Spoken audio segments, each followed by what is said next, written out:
mbadi ngolo assalamu alaikum wa rahmatullahi ta'ala wa barakatuh comme ngai tan dal la nyamen dro wala nyinti ko nyina be kala na audio la bonti bi na kacaluto comme be men kono dro wala msek jason touré la tari kolti balwoto ay menke anay munel fo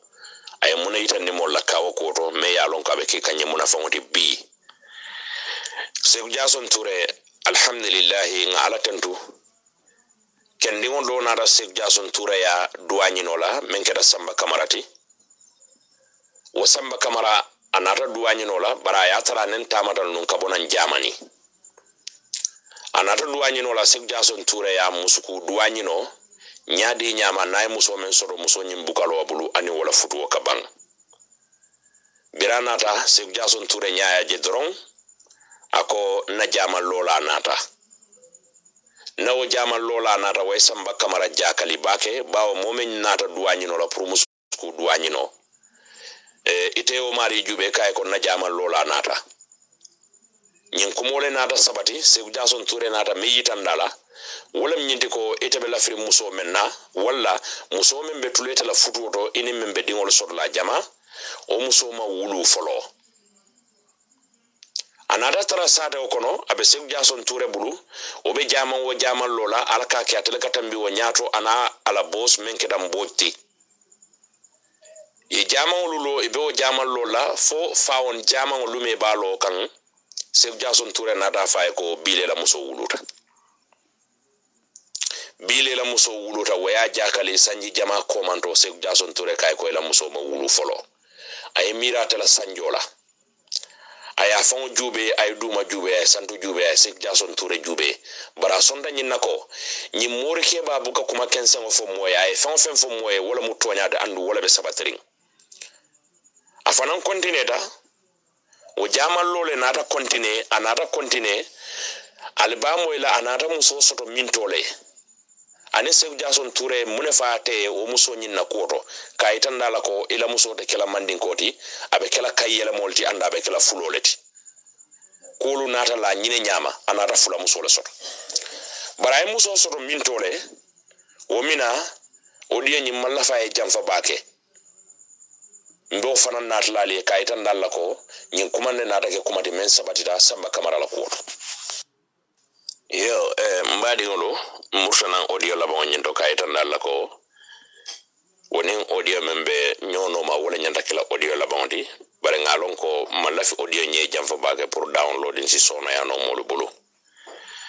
comme sek jason touré me yitande samba kamara la kay tan dalla ko ila muso ma wulu folo biri be faawon jama lo kan Casamance kan ay tan dalla ko ila muso wulu ta bile birin se samba kamara nata buibalo ko la len sek jason touré nyim faye kay tan dala ko ila muso wulu tabile bari ila muso atakela nyim banko moti bar muso me ba futula ina be di woro wula le sotola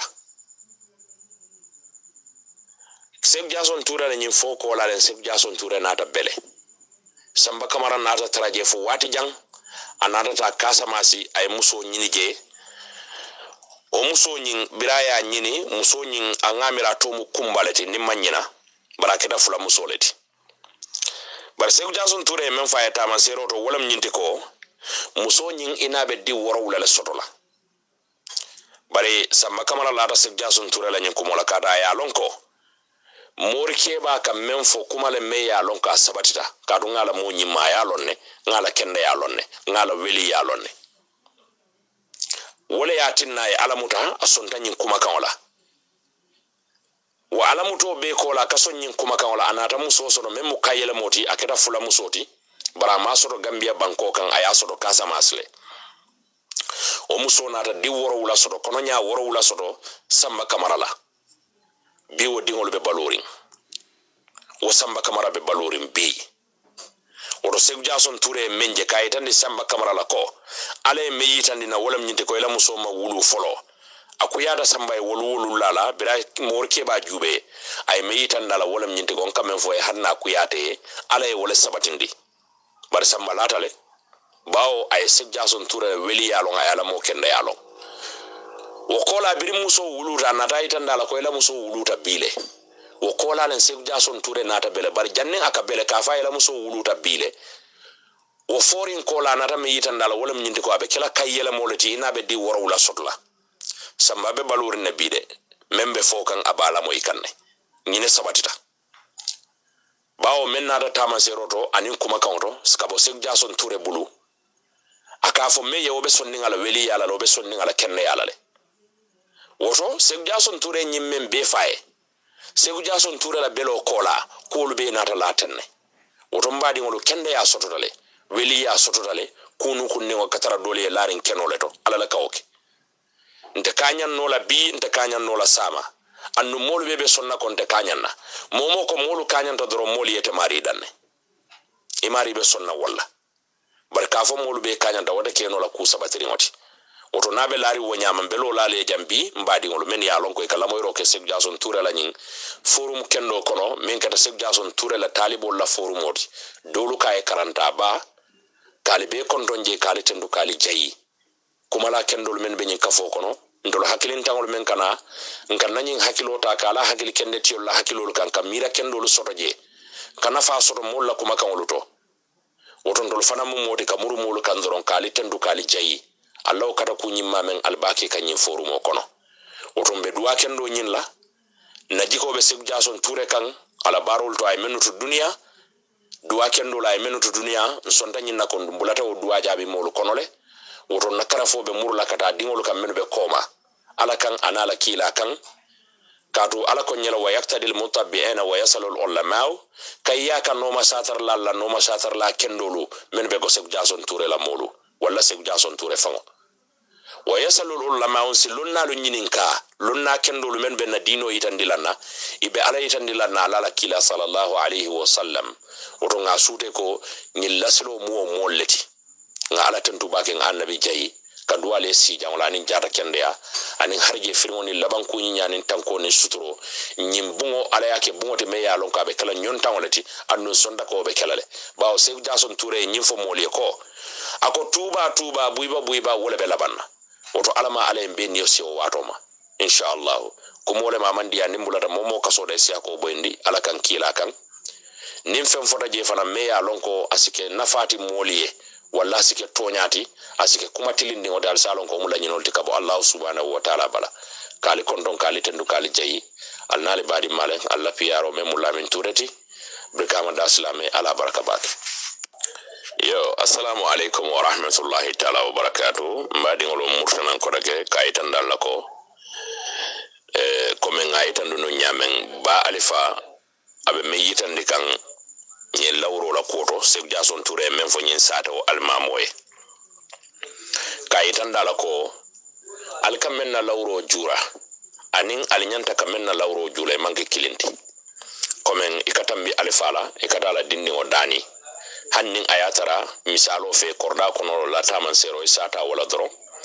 yetambi suutiyo la yeta suutiyo dani fenna memmo korda kono fewti ayatara o korda nyin alifabe baluring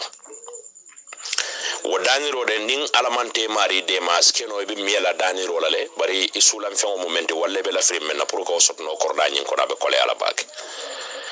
woto yara fan nyeyi tandiro ke kufulalla kufulul men ya lonko e kamunte kanyanta e kamunte ila taman serul mokilindi bari si bondino nyoko to fanan kaytan ni molla nyi moment wala nyinte ko kunu kundingolu men ya lonko mbela londo ta futano la je alay to mondiro ke molu kono molu la men ko kunu kundingo long o be sabatirin alquran o fangotole kado kila sallallahu alaihi wasallam ko birata da sudo senemola bira murtanan alay mendi ala sidula sabale mo dofo badin sutungoliye do moyni ala tema kulloti dofo adama dingolu beye oto yara fan kunu kundingolu menu be mabori weli kundato ala kayitandi lale annu nyimu fenneti membe sabatirin kadu ngoje sek jason toure la koto nyin kalimo yo yitandile kaje ko sek jason toure be jara nyin kenya be ke kandulado mennin jara tema ay kilometer jamasi kibaro manna e kabo mobulu me ya lonko ay nyin kuma kan fiber kibaro nata e taman siri jumale to weli ala taman sero do pour kanyin kulu fahamno ko be lar internet annu ngaje ko sek jason toure nyol mum molleti men ya lonko inata le pour ka dunya jongolu dahandi ale fintinde nanye wala kamma wayati na membe nukundi molu ma munafanto ika bundi moli kene bato mol si munafangala ayatin na tata nyin dinkira mento anata ke Casamance ni paka u banko be duwa jaboti anin jine ni Gambia be kadu ngakala muda ko nyin dinkira mu dinkiralti mo jama ka je walin kada duwa nyin je woto yara fa nyimu duwa jabi dinkiralti comme nga faham nyame wala nyinti ko nte fure o dan labar fure wala baro ala kumma ya ala nya koto wayati na nesita o fure o kundo ala sila hajo jara wayati na mulka wuli e ka fure wala dinkiral wali nyi o sabatindi kayitandi ko nyin dinkiramu dinkiral ti dame ya lonko atulu ka tambi damen na wala jarta pour ka duwanyin wala be tembo me ya lonko e nyanta wala duwanyin la wayasara menu kata duwanyin wala je malong Sek Jason Touré be Gambia banko kan aya kalamuta ay wulindiro ke delegation la pour kata kanyin dinkira itandi molu la kadu muna fawle bije me warta bake oto Sek Jason Touré nata moli enne pour ka molu dahandi ka feyitandi na me ya lon ka sikenye baluran kendo tisama nin ala be nyoya si sono ya ka fendi na me ya lon ko manyan na batala kunna atasi bata beta ngaje ko findi sala balu wo fan konole kadu ne Sek Jason Touré fo man kutoje ibe sonna nyin nako nyinke ba manke moti me ya lonko ay duniya ko le sikaya la kungoto comme nga kala muta ko moro dolu kake nyamen bari nyimu weliyolti weli kutubo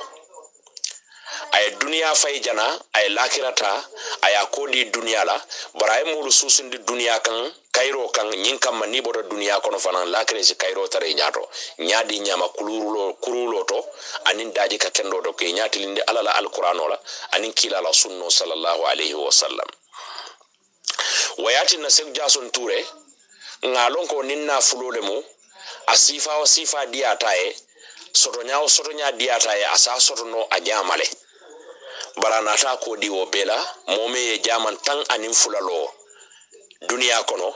wotarta nyantam bungo kono fo abeleta o nyantam bungo kono al salon ko fata duniya la bara manke ko afota na fulolla wotombe murla nan baali fala kuma kan ka continue ka itandi molla men ya lon ko be la moyro le be nyin ka fo kono yo assalamu alaikum wa rahmatullahi ta'ala wa barakatuh mbadi nglu murtanan ko dage komen ngalahi do dialla nyamen kamurnan kana ba alifala audio kan baren simuru ko ma do mandin kay tandi molla ko ba alifa akadamen fo ko adesate to fola bawo bi duniya kulu man sono ya annu kuma fana fo mandiya wasate o to fo bali akan mulu nata nyi tandi ko sato nyin to nyanta fola le bawo fenne me ya lonko aka safele so to nabe lari wonyama sato nyin to mu kanjun kuleti oro kanjunku ni ajube ngamira be Guinea Bissau banko kan o Casamance banko kan bar ngalong men e kanjunku long amulu be nyin kafo konole oto mina pour ba alfa e munefo Sek Jason Touré menke nyin sate oto bira futata almamoma almamo menka kumandiro ke almamo e wala menka batundiro ke almamo e wonata itani Sek Jason Touré la ko almamo na dunda mulu buka kuni bar bing alala de maro mina comme nga itanda la nyame welio buka wuli kensenke aka duwala folo ke janna ka wuli wo duwaja bo kan anata jaran ko do sindi welio almamo nyina korda kono Sek Jason Touré ya taraje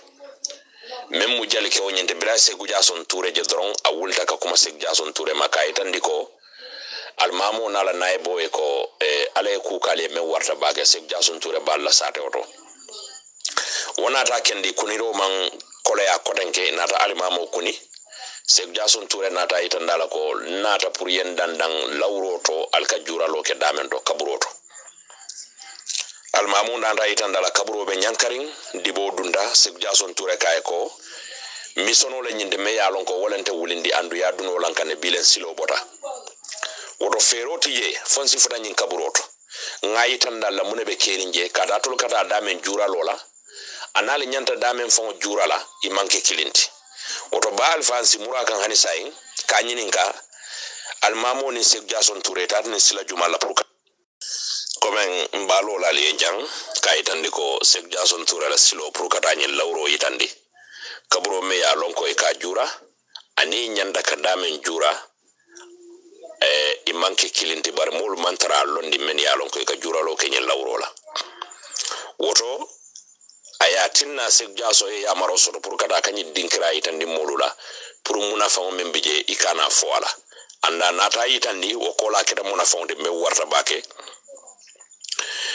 ni history kono fan ka itandi ko sek jaso ture ni so diala o sade o suto akaman na sade o nyindo pour ye fendiala nyina sek jaso tureti alhamdulillahi rabbil alamin nga ala tendo subhanahu wa ta'ala me yatinna ni sek jason ture wuluta nga ala tendo man saba me yatinna sek jason ture abota africa banko membe ko gambia nga ala tendo me yatinna sek jason ture keda africa noti nga ala tendo me yatinna sek jason ture keda gambian koti akeda jaran koti sako jatilibo jara jason sade okono omu ala tendo bati o mun tolu badin kunda e kontanoti amunye sewoti kadu mune yatin nan ko kontano ni sewo mo be ka nyine duwa mo be kala nyine lafi ila lasilo kono weli kendo e boje sako weli kutubo walela lasilo kono kendo e sotoje barin tolu nga bele soto ture kundan kolu jason ture ba kunda buiba kunda atuliya bele soto walla ntulunga bele soto jason sateo aliya bele soto jarankolu aliya bele soto gambiankolu aliya bele soto africanol aliya bele soto mofin kunda aliya bele soto bila ale sek jason ture soto woto nyimu fende me yalon kon tulu nyanta ala tentula baki wala simfalu mu mennuti ngakata ngawlu bambandi nyuluka kulu lonne menu bennu kungoto ka seneyandi mole pour mole simuna fa soto je ay balafa soto dafengo be ay balafa soto jongo be nyin kanyin kuma kan men fo nyi ya sabati ndiko nyimbe se jason ture la mankuto dolu kono hanala nyankumo ala falo ala se ala niso nyulumu fende me ya lonko hanni mankita jiola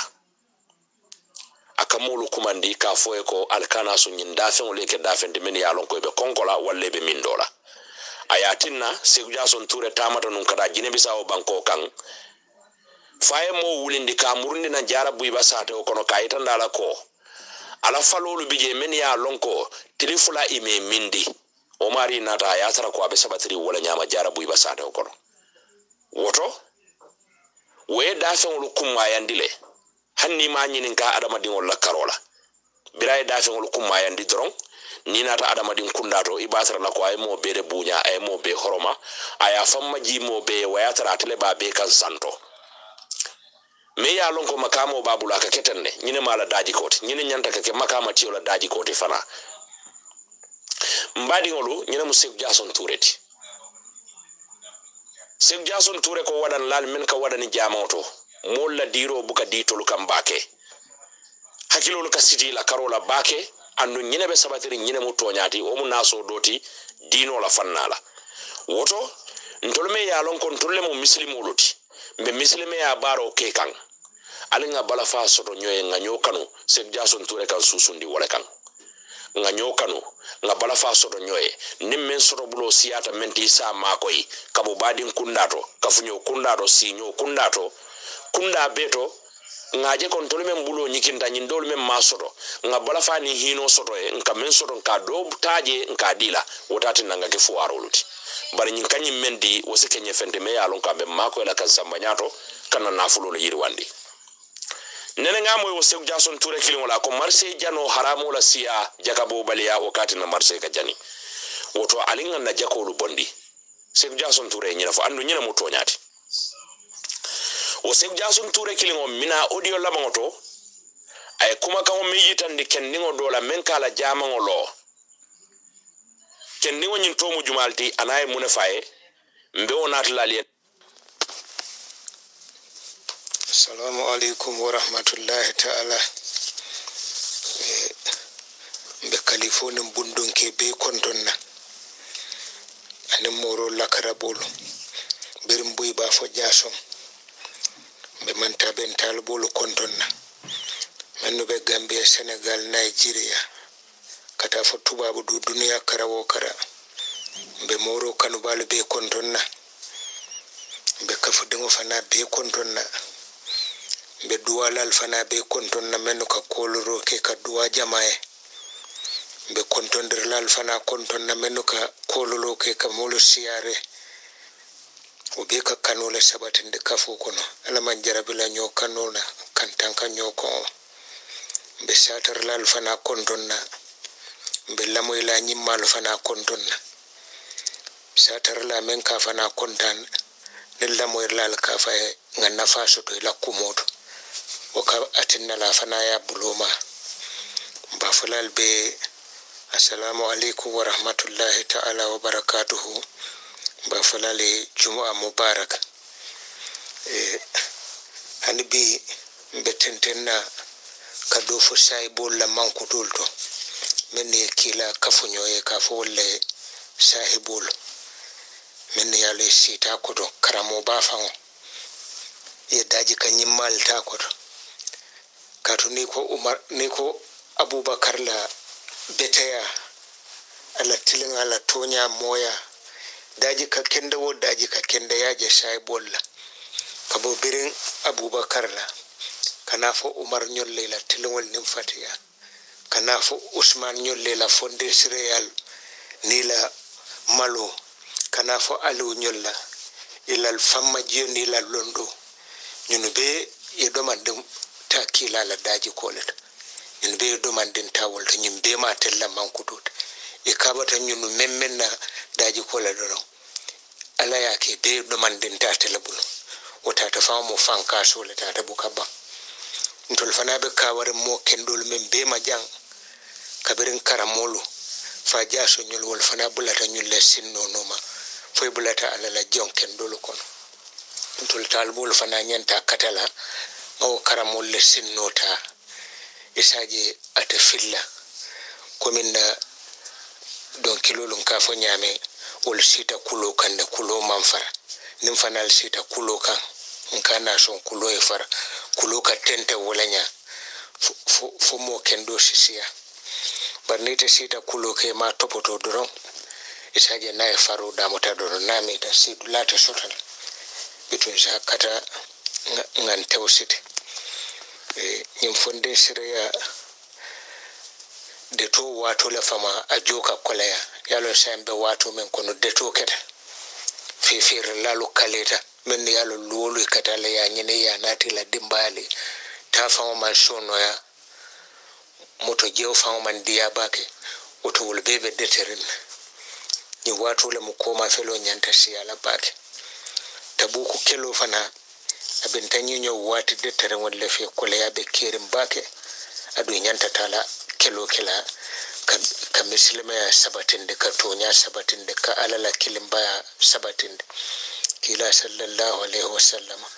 ai sai bulu kumande akwai kun muslimul la kila bulu jesul muslimina ko nyanta da pasla wa kana waqtu usrin wode ko tumo wato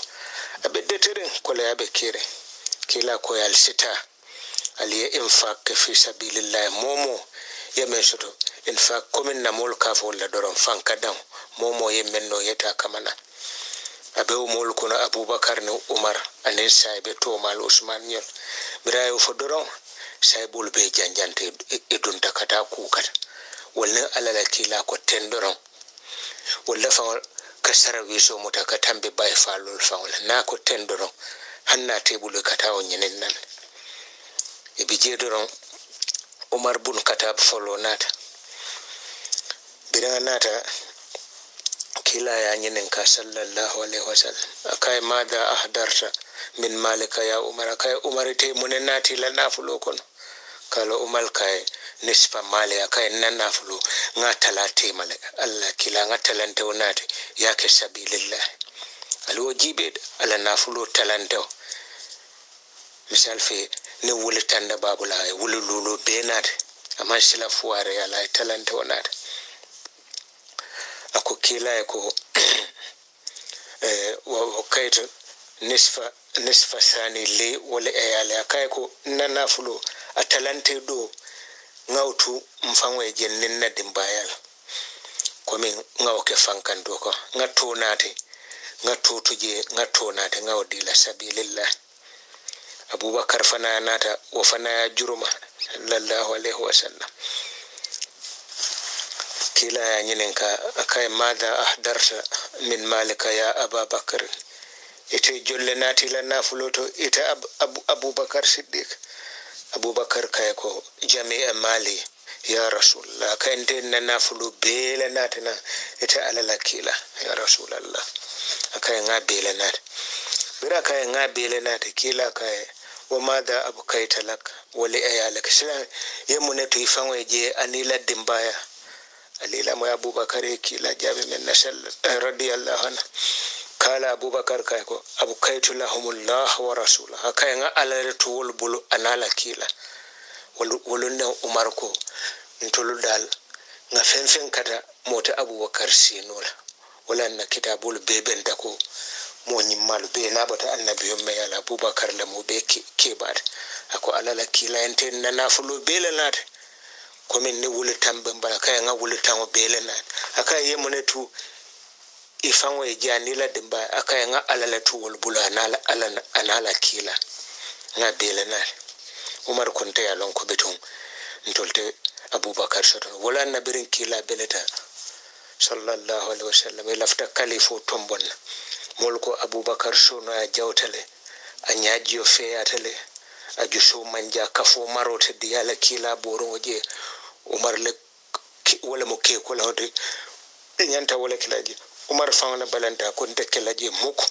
kila nyene fesandi ntolbe fengo fenyene ka taranyato alala kila ala watu umar mumola tabuka tonya nakaratele abubakar bulomota akonde nte nyine kanu momo yende kanu yebulan no man te nyine kanu ngatambin denyato kila lata nyine lambe kono itu alanata barako kala kumoto e abubakar muta ya tombon kake muslimul nyaton kote yo Usman fana wa keloto radiyallahu anhu ala dunya na nimanyina nan yofule ay nyonko me wule kelin nanata alf ba'ir wa 50 farasan ane su tallul ane dinar wule kele ay wala nata ko alala kilay mfana yin nate ya kafu kele buloma ali say bulje tawbe sitrin nyame barum tolo morke ba tartam bulu janne tumado hani mano fanga asita don dosulali asoma koditelu bijang bannalu bijang mammo kende ku topoto bar alhamdulillah morudum alay mendi ala waya wasa katuna karamul botanan sahil alfa dabo yala kaseto do faje ayetul kumanda ko ala lamini amma koy boto kilindo ita tasirfo taraje wonala moto ako fu moro e moto fandi mano la dalo fu mano boto taworo la fente moro buli nata ta soman moro ya bulo bulala waram bande uji bola kon do ray ko do gonda lande bere ya kon de bitike folo ta dame wuli tan saba songo momente kak akanyanta wolle yalo nemmo kende ata wote kenol e ko boto tan saba songo mo nyinede ite e bulo du laji fo ko no yakko do men bonde kak atata kanya boto tan sabala fi falim mantambe falim manda sa wota ku kensent woto mo kende ya soto tale ni ta man kende ya kana na ya ku nakare molu man kanya PRO bota wala fala mamme fa jaso ni menje mo kende ya soso la do man si akotola ina ma suti ya nyola men kete nyaale fa nyaaya je buka soso no e bota woto tata bitike doto to men tutaje ayo manyala ke man ko di jala molo la waram bande wonen femba ko ne kajel bara bulu kensen wona bulaje ala soto la kole ata don bar ne ala soto beto fengo bele be bulu man fo fen e moro bara ko ala mala la kafu de beka yo wolongole mbere usmani yo wo nyonko me wuli kilin natina ne sutal lulu anin dinar wuli kile wolun nan kila kai ma darra usman ma amila ba'd al-yawm ako fente usman sotla ko take tora kutel lara kan kabo bilon wala usman hanna muneket hanna mun bar ala ya garanti arjanna la andu watara mo tangol me ala ya garanti arjanna la men ya tawta kilay ñe saybe nanul bebe wol konol abubakar be konole umar be kono usman be kono aliou be kono ine mo woro kola ala fawle wolo kila fawla ko wole ko ala ya la karante arjanna al be arjanna so la mo katara duniya janne ila arjanna ka koyima wo be ka kala yo usman atella jamano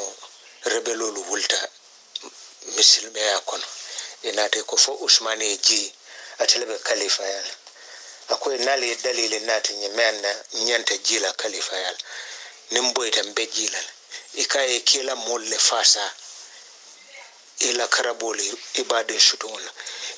ibuka mol be mako akoy kon kawol mako en fawla nafulul la janninte kada dum muslima ko nal yaron ne julula mun dem firinde akoy fonne ngam bade ngol mako en fawla nafulud même manke musulmon la nafulu bunton ko do yalon baytil mal musulmon le treasury soto la neta ta jihad kilo le ka feol me soto ni kala lal ne lubo tala nyala bala silan kan feol be men bul men be kilo le si wala ne ibe ni lubo to men tutaje ala nala kila baytil mal ka mabo wol nen kala dol city ka da password musulme semben tawle ka da password nem musulmo le nyanta projecto lo kila musulmu yamu ku organizer balata tubaboli yela maralo be bonde musulma yala bala nyim bank nyol ne nyen treasury nyolo e be bota musulma yala follow e wol be natana yaji be wolenya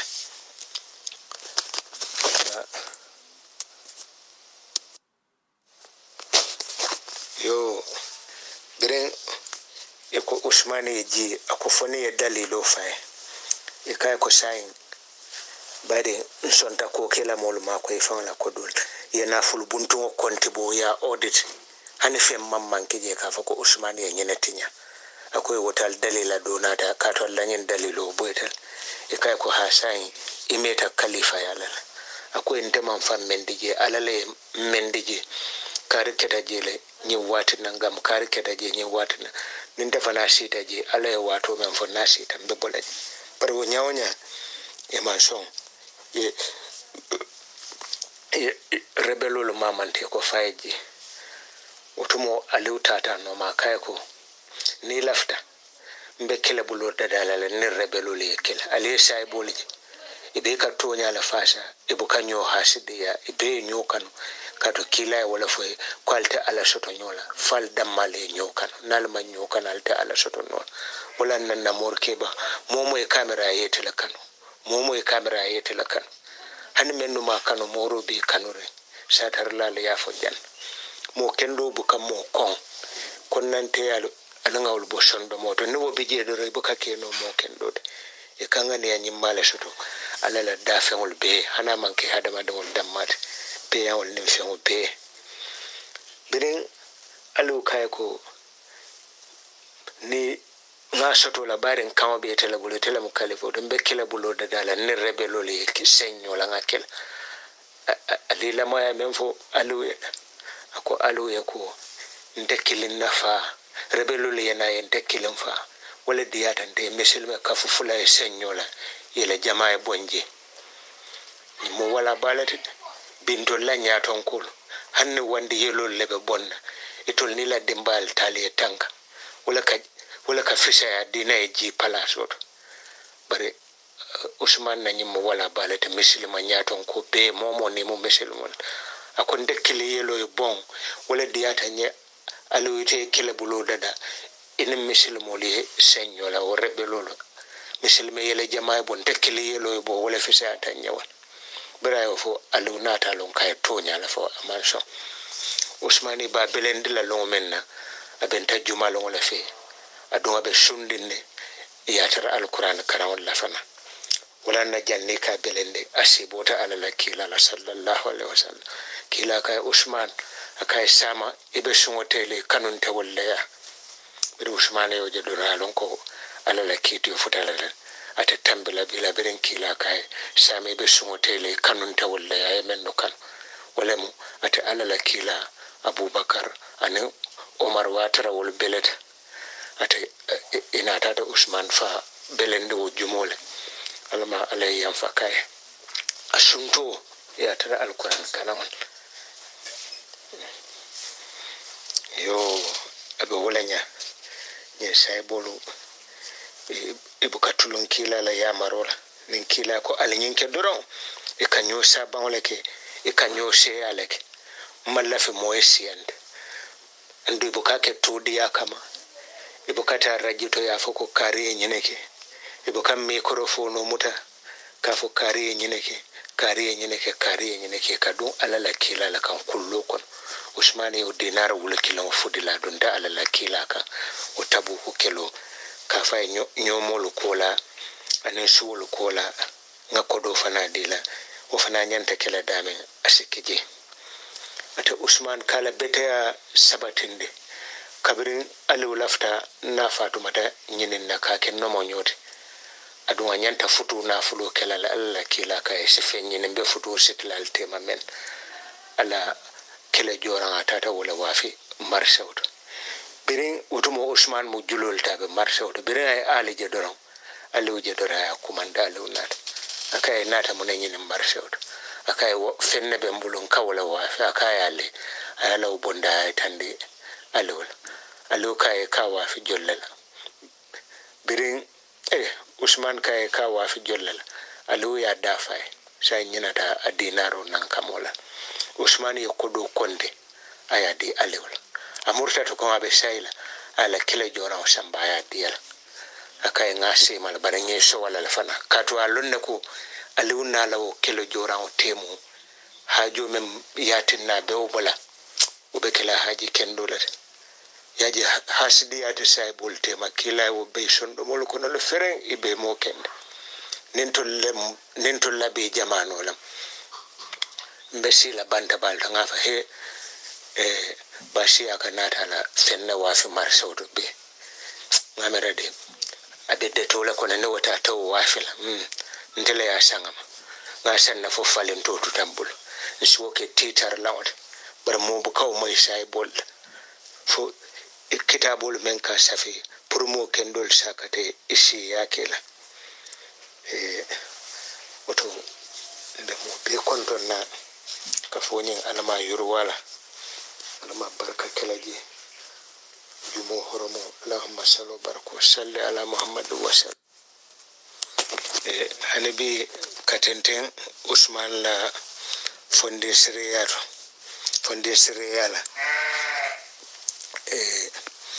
dalo jinya dole benum madina a jinya nyin je diata alala kila asita simin je asila tamare dubenwol koto yo kila nata fo mari le akay ko itanyin dalo dila itanyin jinya dila misilmo laban ala sa fale arjanna dalo dola e ka fo je roma kolon biru roma akay itanyin dila misilmo laban ala sa fale arjanna la asa fale dalola arjanna dalolu kono birayo fo doron o kay ya rasulullah ita ala lakila laysa li wala li ayali aynun ghayr akay jinya ko de tembulu nyin jinya kola akay ko ntenin na dimba jinya tembulu nyin jinya kola be jikirin yana la nga wafin fanal kanna kunyal bo walato la astati wa dhalika kay ntenyi wafila kabir wo kumona ta futa usman bun affan mama kila mawfo biraba fala kewo usman tije molle ya kumo futande kew e kay ko alala kila lafta nyin dalo sanna nyin kew bulle bara balanda ka da fana na la mulbe jikiren nyin bar bir usman ya lon ko alala kila lafta a kolon ruma fastaraha minhu aya sankew bulu bi 35,000 dirham komi wulta dinar wultan sabanilul bira lon ko nyin jinya hande ngamone ken tewso usman ye son diala ate banno law usman dum mawke fen kama pour ka alala kila la kontano sotoji kolon kenso wotumo wote biti akay ko ni lafta mbaw asanne bulu dinar tan saba nillu dinar wuli tan saba anillu akay mbe ruma sanna natare sonde kew birayo kodi sifaji asonde bira sandoro usmani moneke ako allahumma inni ja'altu hadhihi sabilan amman lil muslimin ako mari ngani kolon tale ngasanka ke muslimul ya nafarant abtagi bidhalika wajha allah ta'ala pour si nyaada so doro sila dunyo so do muslimul karimin je firi say mbitu atele o kolon sanga yake bitu yalo aya kata bakira yo usman fana hanbi ala limani ya bamba wa min siddati imanihi wa sidki mahabbati anala kila kanu tonya kila kanu bakela hanna mai ko kila kalafta nyin na baro tembo ko de tabula ta sita suwoke kila la jama lota dame a telefona yo sang bi 25,000 dirham 25,000 dinar ayo keno fana sawul dirham 25,000 dirham kila la kolon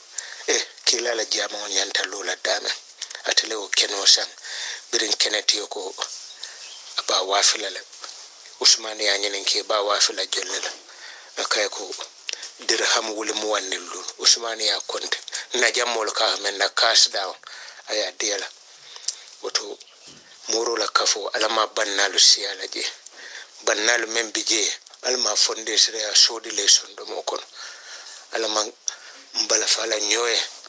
alama alala kuwe jarenya ka kodi bakije ka fodoron ni sadasi ta katalal nan 5 bututul ho yalo nga ayo natel lantana lul birra hatta tunfiku mimma tuhibbu nte keno la mo kendol te fonga fengo bonde nga men kanode ala fonga ma fonga men kanu katun de yalon nyin kandi yolo nyin kayti ko yolo nyin kurwolo wol kadula fenkeno ntol la jang almame dole nabe salen dole la kafo nte de mo namana inamana kande sadadin ye kaspa ko kin na mobile ko ndo wol nafa warta nye kandi yol yalo ngafa le jang almabe do bije ntol la mandin kadun ka nafa ko wala bake wala folle kala almamol topoto bake nyin kayela mol wa almamo be mandin ka sato men to sati ba julul te bannaje bari akala kurulo kafu nyomale nin jumo botala kate wafi kumfaldo nala musul kayam kotombe kuro men nyimele be taw fana wafil akoy nali yankane da paso la marché to kodo nanga kuro di Allah ba jonki nola ne kay ko hane akoy wotalim batu ibu kante karajo kanyene din adum ba alfala dia moto aliyamo jele molo e wadan lalla kodi wadan lal yalo almamo batata dawda wadan lawo jokotal kata kewo keda kamen futan da almamo ma buka futa wadan la bitu wadan lalu ibe karafarin bema moro na menfo abe baluru ngata barule ngalenga hakilo tuwat momo ye topoto ye hakil tu iba nafa jalal Allahumma salli ala Muhammad wa sallam. Assalamu alaikum forumo dun kelo ko men kafa nyamen tulon to sobe tinyanola nin dole be do ko la office killing makatin ko le mate akonye ko na makati jama ke ba dole ka fa faraba kama so akonye wala kata almametala nin jumo sida akonye juma dole soto ranon fa faraba tamata akonye amamma be jumoto akonye almamol du buke karjo wo fendol men ka soto jama to fanal ka wolle tala almamoni menno ka mako e jama la kuoto akonye ina taw fe wolle tala mo hakilo man faraba ma bare ngati je imani yobo ako bedum fa faraba nata tamadula abe laro ma bara ma fen taraje akonye o juma do sita jumo membe o kan amma be tawto akonye afana nafili jamba mutanyi nafili julu kuntu balo nako salamu alaikum jannin kebal ka diyama e ka fa almame ta wato sita ay wultu ko ay kabar abe wulla fo wato kono fata ako fa farabala assalamu alaikum wat bira assalamu alaikum ke don kebal ka faraba fo ma wato ako nenga wato je dum yaro nimmo be pareli kam ako nenga wato je dum munan e kai ko almame ta ako fo almamo man jamanto silolo ikai ay jamanto silolo bari itel dalda talatal akwai wato biya bina fayela ke baba ibe talaro la ma fay farabati jalinga nebu biya bina fayela motita kam bito yaji mura la karafo nata be menu be do ko wala ala la bonto alin ka kar nyine la be kan nyine la fo wo fenwa ke hakilolo wala kan naman kewte mo buka fembara kama ngane ka shamba ke terendala me allo fana la do ko siddi yebulo na almare do ya fonye jang otumo atani e yalla en do lamu e kamol shamba hejola maka birin masakunda wo masakunda do nata sai na tafa ko makata ibabula yin company kono Gambia Airways wodoro nebe mol sambal watara do ta do kola wala airline atala ka tambe wala hijlal nyato nimbe salula jama kono dono nal mamo hanna adunta nyin duma sorul kono sisaki bitum bira assalamu alaikum ka nyatili jamal akoy almamo la sakin wa salo kono amanke fahamur baliyati akoy hakili janjawle ka asab akoy ndefana kambalu damen masa kunda woto le suki silam bitum hakilo be lore wala kan wala na wato wati alkatun tambindila salo kon do tanyin duma suru ngawul tanka nyame manyen na sakila wol kon banne yaji hanul fa on kasakije hakilo le man tembe yalo ngaw sufi ke bala kumo falele to le memuta ko asondo mole mankenda fulun kila tata jama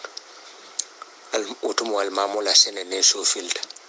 al mamo be salinde ka hakilo bala o sene ne so la kan jumalu adun ta soro kono doron asakit itul ko men nyama de mutabe ko madara ko mu ira ko mu doron al mamo hakilo botane so ka hakilo bulata alaka atenten ta fay biral mamo assalamu alaikum ka ko jumala ko mu ikaye lakele way o sondo me sasa tolem ntole yamira biya fi sata bari bimbe salo ko na ko mu ko ya rabbi la fa jumalu wala fa wala ko lo kajawe akoy wote sondo me sasa to de mo kende bala wote woto mo hakalo benna sene tura la kam men filit ina taw sasa to nyene nyawonye maja mu no fa wala botaw dole bu kala fe mo fa yelo e khatara mol kono اللهم صل على محمد وسلم. السلام عليكم. ko sufi ke ba dole ka faye bayasid fondin ke dole ka tula monyi malla ko fala nyala ahameta monyi ma ko la lafta bulala monyi mal kon kuma tantede ka bayasid la monyi ma ya fo nyame fonga bayasid be duniya dawodan fonga katangaji aya nyinenga batata nyinola da ay sanji dantan kila ba nyinin bitum fafuta ta sata to e kabe dame ina ta bayasid sabati dula chodai barata yamira be woto tarla kidi mandirin nyame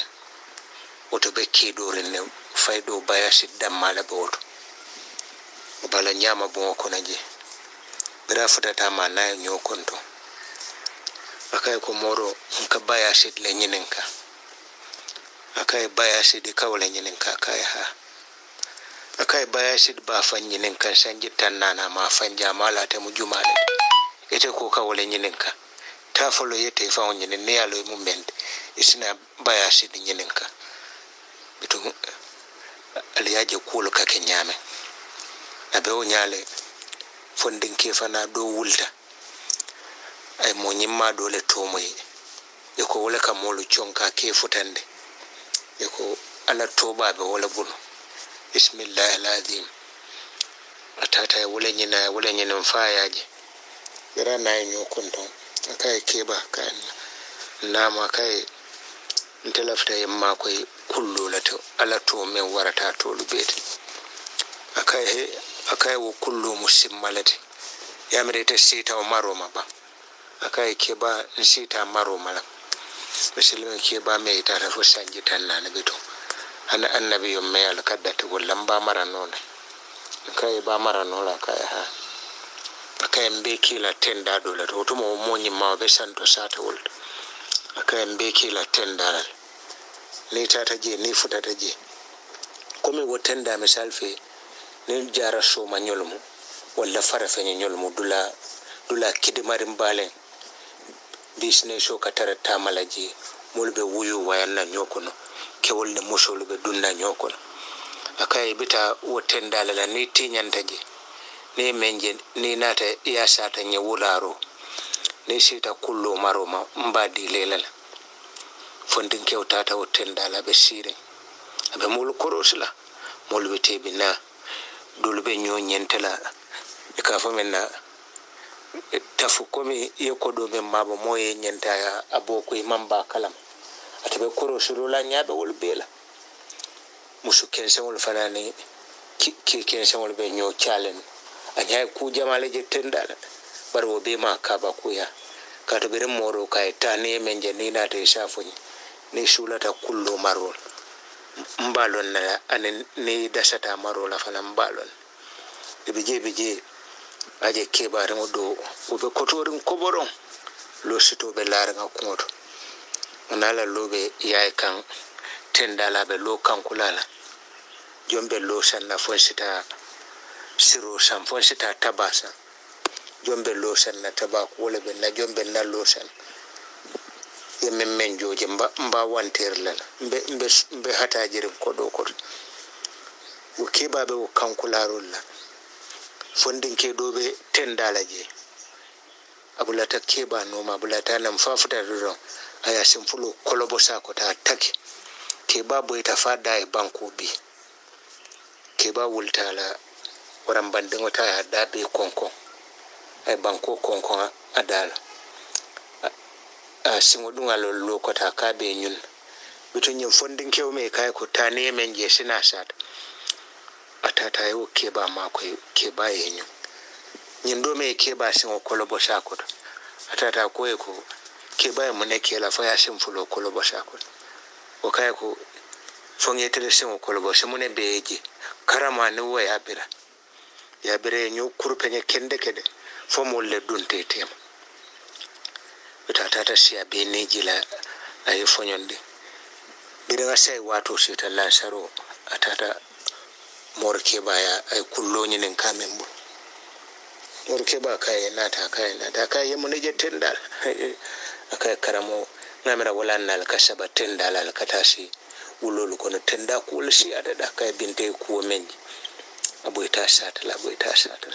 akay bare ngam beje me njakala be te keba koto men bello wa fola abe koto nga ba kata kan keba lo tarula dindin kulu bala do lak tata sim fulo be kolobo sakoto amanke ka majele da fa wala tawta nyenta yokal keba boy ta fa dai banko haba keba ko ma fele do dara jibe aman fiam fon ko sembe tan yin keba la te kunol akon tata o keba la makato bay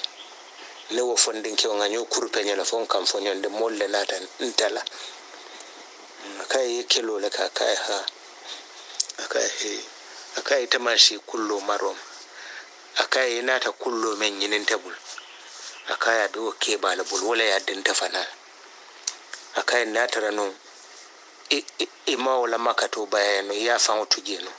den num balo na le sita kullo marom barbari ta ko kam makati bayo lek akai tamashi kullo marom nyin kullo nabe membul ika sabar la yela kulto alabul alala ke la makato bay ni fa ko be lola je do ita man si amaro ma folo to in fanal mo hikaya to lete sufi la kitabul lam hakil dun ke la ka walle nafa la barka baki allahumma salli ala muhammad wa sallam ko majlis ti do lam talibo si atabul baki bari majlis ti nyum famu moñi malet bar talibol be kabare ngala moñi mala nyawonya afana katu moñi ma dole la kumo fole e ka fo moñi ma e marif comme nenna jamon ka fo me marafa beto akatu o marif la kumo fole lolum asi marif la kisa tunada ala kende asutiyata mario la nyame betun talibol men bala majliso to be hameta porosike ko marif be nyame e be wolla talibe kilen sibo ta marif la ayaje sibo kono dimba babe malala sirawo be lore wo dimba kono marif be sirawo kan so manda birana karamo nyo sama akai karamo akai nam akai ko marif mo moñi ma balete da akai ha mo kende ba alala jon kende ba akai bar karamo kununte sibo soto marif la ntema mera marif e kunna dia soto akai sibo ta monela akai karamo ngaje dimba la kono dimba babe malala sirawo be loren dimba kono marif be sirawo kan akai tewo sibo fasar nyadil akai karamon te ajila kaman kunna diya soto alkiya akaramo kai hani iboita sibo fasarul akai alaka meyi tandila wole marifu jannaka si wasira wakan ay kole ya jamale takide faydo ay dimbale takiya na tata sira wakan